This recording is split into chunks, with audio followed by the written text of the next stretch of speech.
America has been fighting in Afghanistan for almost 18 years. Total cost? I'm not exactly sure, but it looks in the neighborhood of $800 billion. Have we won? No, not even close. 16 American troops have died this year, including 4 in the last few weeks. The president wants out. The public wants out. Permanent Washington is committed to continuing this war forever and attacking anyone who disagrees as a traitor. President Trump, for example, recently announced the cancellation of peace talks with the Taliban. According to Washington's war enthusiasts, even attempting them was treason. Colonel Doug Macgregor is a retired U.S. Army colonel, the author of the fantastic book Margin of Victory, and the first person we go to for sanity on these questions. Colonel, thanks a lot for joining us tonight. So you've seen the president in the last 24 hours denounced by many armchair generals in Washington as a quisling, as a traitor to his nation for considering speaking to the other side in this conflict. How do you assess that response?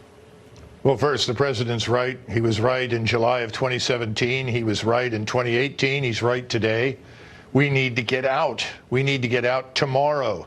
We need to cut off the funding. We need to withdraw our forces. We need to pull out the embassy staff. Don't waste time talking to the Taliban. Anything they sign, they will not honor. They are Sunni Islamists. We're infidels. They could care less. But as we withdraw, we ought to launch a punishing, devastating, intense air campaign against all of the heroin production facilities, the supporting poppy fields, all of the Islamist concentrations of fighters and terrorists that we can identify, and make it abundantly clear that we can come back whenever we want to and devastate them. But there is nothing in Afghanistan worth the life of a single American soldier.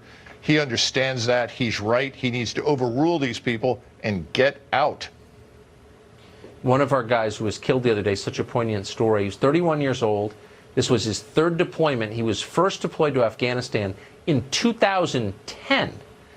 And it really gives you a sense of the scale of this project. I mean, it's gone on for so long. What could possibly be the justification of permanent Washington wanting to stay? There is none. Okay, there you go. No, look, the argument is if we stay another 5 years, another 5 months, whatever it is, it doesn't matter. It could be 5 decades. Nothing will change. There is no foundation for societal modernization. This was never a country. It's a region with multiple groups vying for power.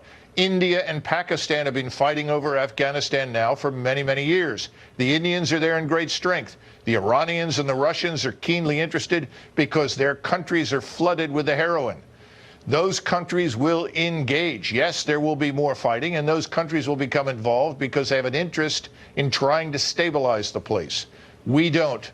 Remember, Osama bin Laden died or was killed 8 years ago. It's time to get out. Mission complete. Bring them home. And by the way, the savings can be plowed into the border wall. It's kind of remarkable to see people who clearly hate this country denounce the president as a traitor for wanting to meet with the Taliban. I mean, is there a more disingenuous argument? Well, look, anytime the president has expressed the willingness to talk to anyone that the mainstream media and people inside the Beltway don't like, whether it's Iran, whether it's President Putin, it doesn't matter. They're always going to criticize him for that. In this particular case, there's no point in talking to the Taliban. They're not worthy of a meeting with the president. Yeah, worth getting out. Douglas Macgregor, so nicely put. Thank you very much. Sure, I Tucker, hope that you will come back.